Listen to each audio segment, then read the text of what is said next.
Hoje em dia, nós temos 41.463 pessoas disponíveis para nos adotar. E nós crianças somos um total de 4.991 disponíveis para adoção. Estranho, né? Mas olha só, quase 70% de nós somos negras ou pardas e quase 65% somos formados por grupos de irmãos. Ah, e mais uma coisa importante sobre nós. Mais de 80% temos mais de 4 anos. Isso é o que vocês consideram uma adoção tardia.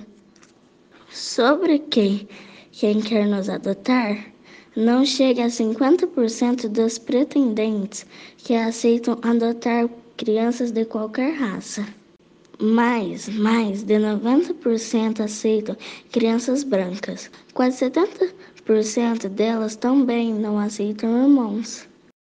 E por fim, lembra que eu falei que somos mais de 80% com mais de 4 anos? Então, apenas 52% estão disponíveis para adotar nós, crianças mais velhas. Acho que essa conta não fecha, né? Precisamos falar sobre isso, precisamos falar sobre nós.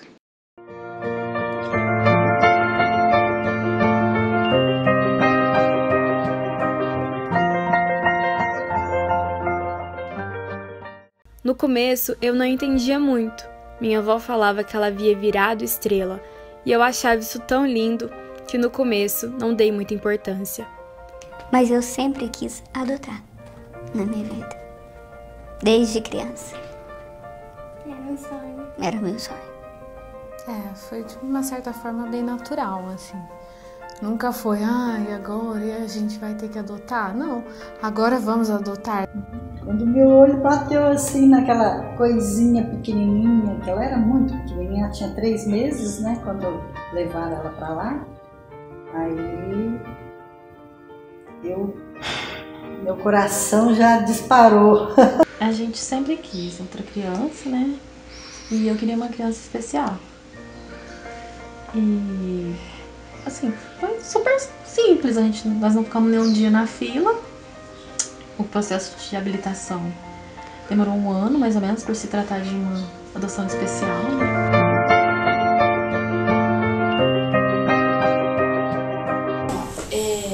Na comarca de Franca, né, no trabalho com adoção, existem hoje 43 casais cadastrados, né, já avaliados, cadastrados. A gente foi pro curso, a gente tinha uma expectativa de uma criança um pouco mais nova.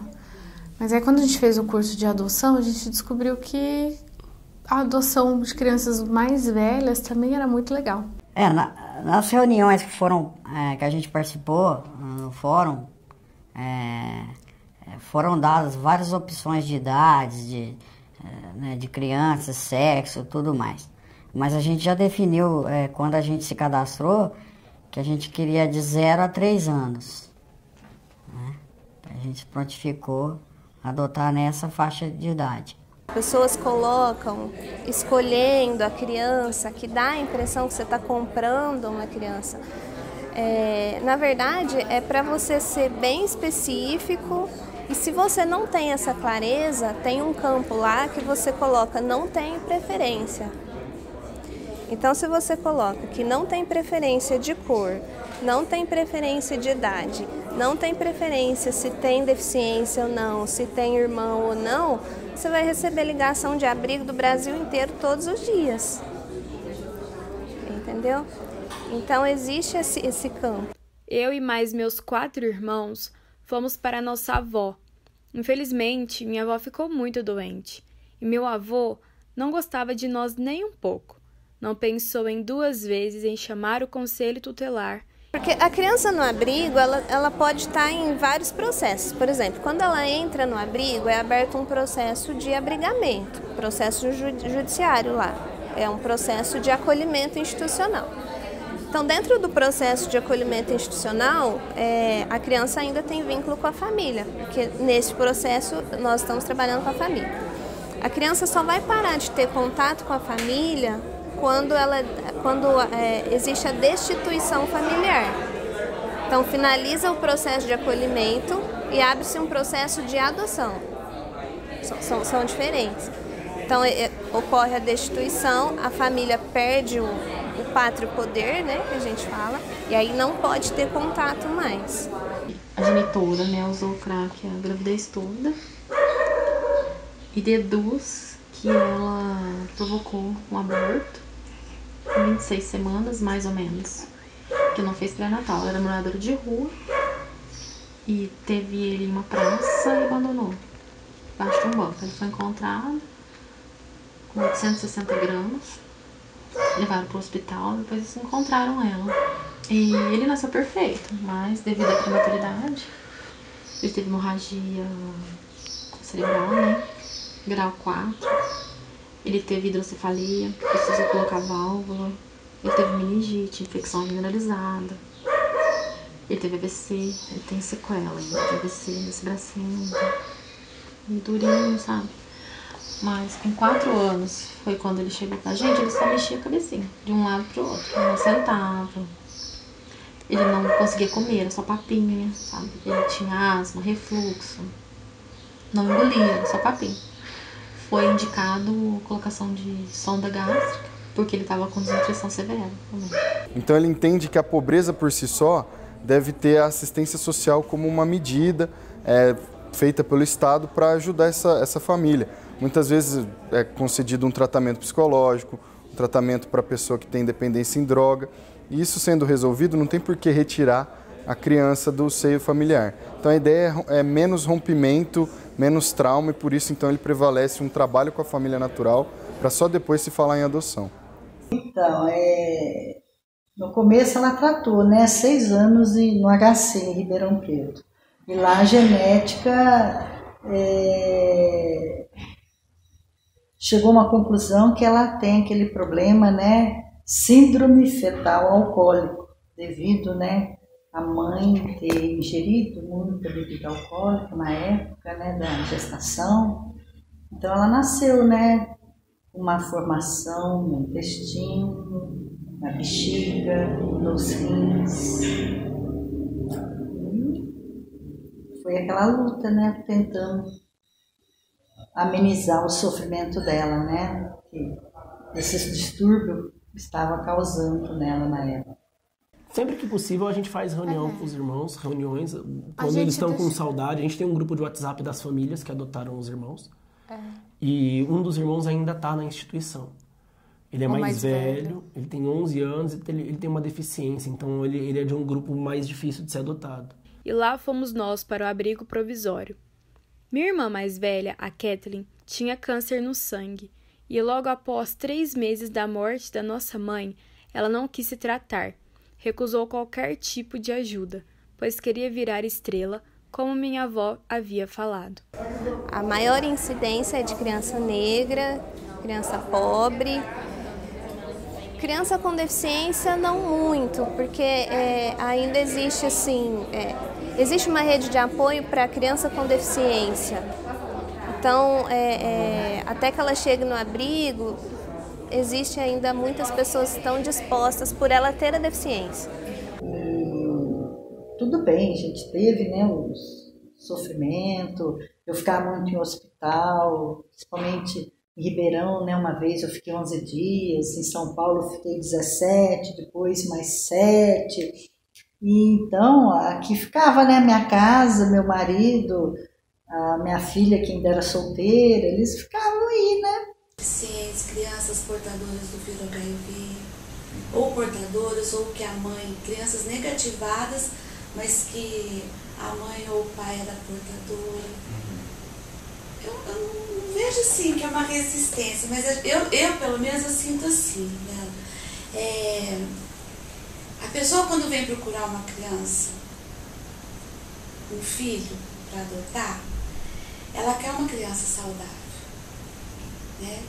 Depois, quando você vai trabalhando, quando a gente fala assim, olha, um filho biológico, você não é uma... Mas a adoção permite isso para a pessoa, né? Essa escolha. Né? Então, assim, E por outro lado, é difícil para a pessoa também, tem muita gente que expressa isso. Ai, mas como é que eu vou escolher, né? Sabe que eu acho que a gente pensa, eu pelo menos penso mais nisso hoje do que eu pensei na época, sabe? Hoje eu reflito muito mais sobre a situação deles de serem irmãos e não estarem juntos do que naquela época que a gente conheceu eles, né? O fórum deixou muito claro pra gente que era alternativa para eles serem adotados separadamente, que junto dificilmente eles iam conseguir uma família. Então, assim, naquela época eu fiquei tranquila com isso. Hoje eu penso mais e me preocupo mais de pensar que ele tem uma família biológica e ele tem irmãos e isso é muito forte, né? Esse é um problema que eu tô deixando pro Tadeu do futuro resolver, eu não vou pensar nisso agora. Tipo assim, você vai criar filho dos outros, onde já se viu... Filho adotivo só dá trabalho. Filho adotivo só dá trabalho. Vocês vão arrumar confusão. Vocês vão arrumar confusão na sua vida. Filho que já foi nascido de mães drogadas, pais drogados, alcoólatras, vai querer isso, vai querer, no futuro, vai querer conhecer a família, vai te deixar. Por que você tá adotando? Você não pode ter o seu. Por aí vai, né? Muita coisa que a gente vê. Até que passou mais 3 meses e meu pai resolveu virar estrela. Depois da morte da minha mãe, ele se entregou para a cachaça e drogas. Não cheguei a ver e nem pude me despedir. Ele era meu pai, meu herói. Mesmo que fosse atrapalhado, mas era. Eu só conseguia ver que tudo que eu tinha, aos poucos, se tornou pó. Me senti na obrigação de tomar conta dos meus irmãos. Porque a gente fica pensando assim, é burocrático? Mas às vezes é mais burocrático para quem quer um perfil muito específico de criança. Eu quero um bebê, eu quero uma menina, eu quero uma criança branca, de olho claro. Para essas pessoas é muito mais burocrático no sentido de demorar que a adoção aconteça, né? Então, quando a gente entra para adoção, você tem que estar muito aberto ao que a sociedade tem para te oferecer. Eu e o Tadeu, a gente nunca pensou... Não, a gente pensou, né? Em adotar um filho, mas a gente pensava também na questão social. Então, a burocracia, ela existe. Mas ela contribuiu um pouco também para que muitas adoções irregulares que iriam trazer danos permanentes nas crianças futuramente não acontecessem. Num trabalho junto com a Vara da Infância, um levantamento mais próximo, o que se tem é que quando há habilitação, as famílias elas têm as preferências de perfis de criança. E hoje, infelizmente, no Brasil, a maioria das famílias querem crianças até 4, 6 anos no máximo, muitas não aceitam grupos de irmãos. Então acaba tendo um descompasso, acaba tendo essa questão da idade. Esse projeto que eu mencionei também do Estatuto da Adoção, ele traz uma previsão que não tem hoje no ECA. Qual é a previsão hoje? Criança doente, com algum problema, alguma deficiência ou grupo de irmão, tem preferência no processo de adoção. Esse processo tem uma tramitação prioritária.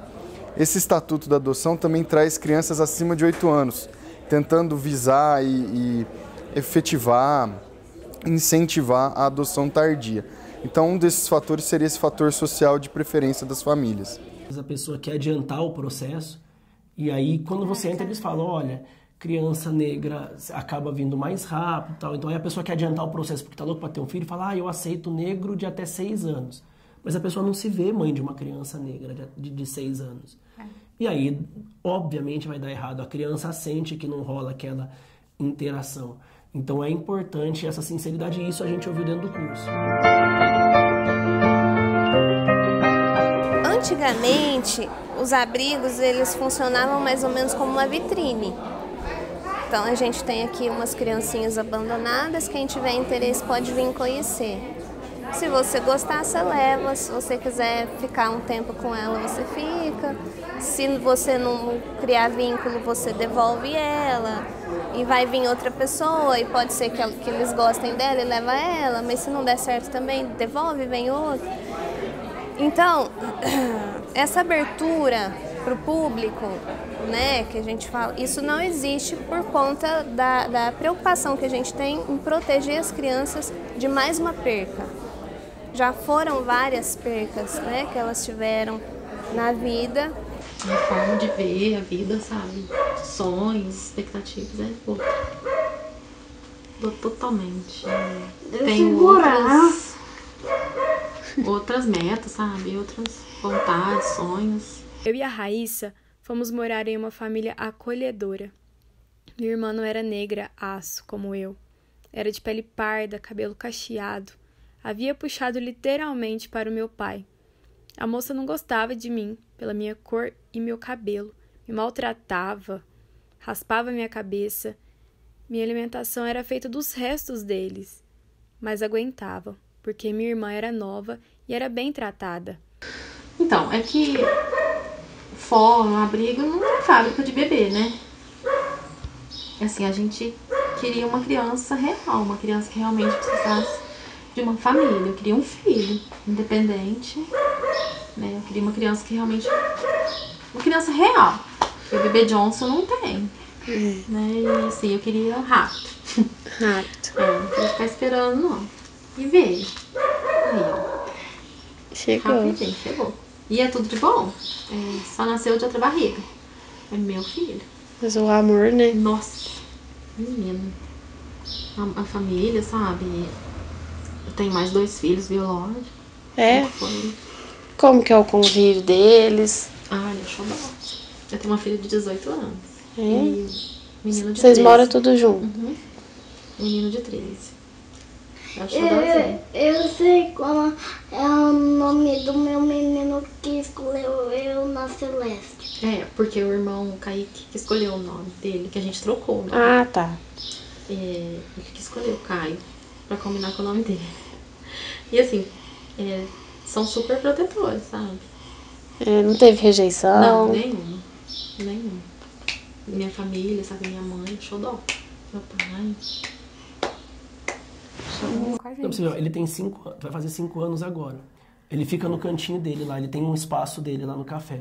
Aí se ele come e faz sujeira, ele termina de comer, ele varre o cantinho, ele organiza as coisas e deixa tudo organizado. Ele é super organizado. Por isso que eu falei, eu não ia conseguir, do 0 aos 3 anos eu ia estragar muito o meu filho. Eu não ia deixar ele ser organizado desse jeito. Então ele é super organizado, ele chega, ele monta o cantinho dele para ele ver desenho, para ele desenhar e tal. Fica lá o tempo que for necessário, não dá trabalho. Só levanta, preciso comer, tô com fome, eu quero lápis para desenhar porque eu cansei de ver desenho, eu quero ajudar, deixa eu levar a conta na mesa. Ele leva a conta na mesa, volta, fica lá no cantinho dele, e na hora de ir embora ele arruma tudo, dobra o tapetinho que ele fica, que é um acolchoado, e vai embora. Então ele deixa tudo muito organizado, tudo muito certinho, assim. Ele se adaptou muito bem à nossa rotina, e nós nos adaptamos às rotinas de horário dele, assim, tipo, hora de dormir tem que ser respeitada. E a hora de acordar. E a hora de acordar tem que ser respeitada. Ela era alcoólica, eu não dava muita bola, até que ela resolveu me bater. Eu vivia para ver os sorrisos na minha irmã, que era nova, não entendia nada. Eu já era grande, poxa. 10, 11 anos já podia aguentar. Porque assim, eu comecei a fazer um trabalho voluntário com esse grupo. Tá? E eu fui convidada, antes de eu entrar na fila de adoção, de conhecer o trabalho. E eu falei que eu não queria ir, que eu queria ficar anônima. Aí, quando surgiu essa oportunidade da gente adotar a criança, tudo, eu era muito danada quando criança. Então, assim, eu não participei de primo, de irmão, de trocar fralda, de cuidar, de pegar. Então, eu fui trabalhar com 8 anos de idade. Então, eu não tive isso, né? E eu acho que eu tô num momento mãe, totalmente mãe, assim, que eu quero aprender e fazer tudo que essa criança, como se eu estivesse gerando ela no meu ventre, entendeu? Então, eu não sei, ela pode vir nenenzinho, como ela pode vir maior. Então, eu quero saber, eu quero aprender a cuidar dela. Até que meu corpo não aguentou e caiu. Quando acordei, estavam no hospital tomando várias medicações. Não me deixavam voltar para casa. Eu nunca mais vi minha irmã. Eu não aguentava tudo, só queria ela perto. Eu não sei como foi a infância e nem como ela está hoje. É isso que me dói mais. Mais do que as violências que sofri. Fui para Belo Horizonte com uma prima distante. No começo eu achei que tinha encontrado uma família, até que ela começou a me tratar como negra. Me falava que eu não tinha espaço. Passei a dormir nos fundos para me alimentar somente ajudando as outras moças que trabalhavam na casa. Não me batia, mas me espancava com cada palavra. Resolvi pedir para voltar. Estava com 13 anos e ela não pensou em nada, só me pôs no ônibus. Passei uma noite sozinha na porta do fórum, até que uma moça me perguntou meu nome e disse que eu poderia morar em um lugar cheio de outras crianças. E eu fui. Quando cheguei, meu irmão estava lá e eu fiquei muito feliz. Completei minha adolescência no abrigo, até os 18. Saí muito bem formada e instruída. Tive todo o apoio para me erguer. Lá havia momentos de dificuldade, mas nada que eu não poderia passar.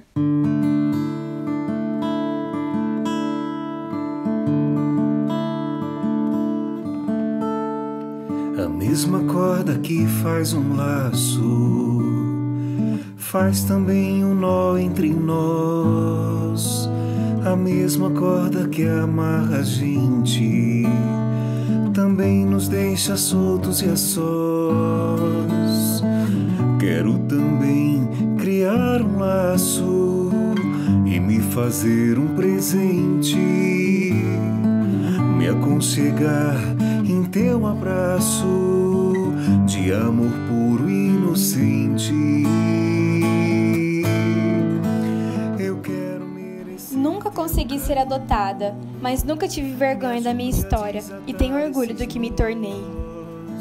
Que impedem o nascer de um caminho onde o eu se torne nós.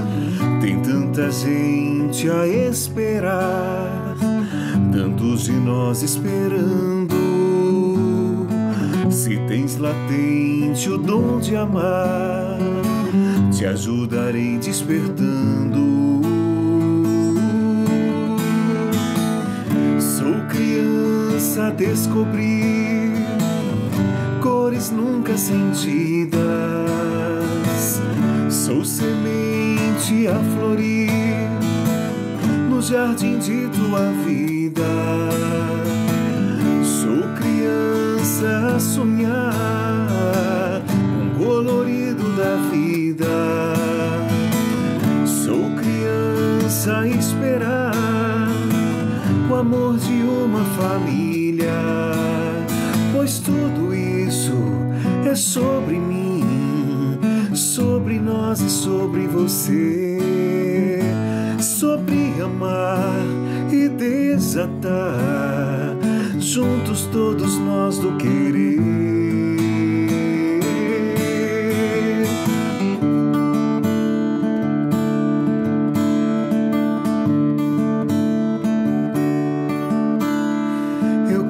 Merecer teu carinho, me ajude a desatar esses nós que impedem o nascer de um caminho onde o eu se torne nós. Tem tanta gente a esperar, tantos de nós esperando. Se tens latente o dom de amar, te ajudarei despertando.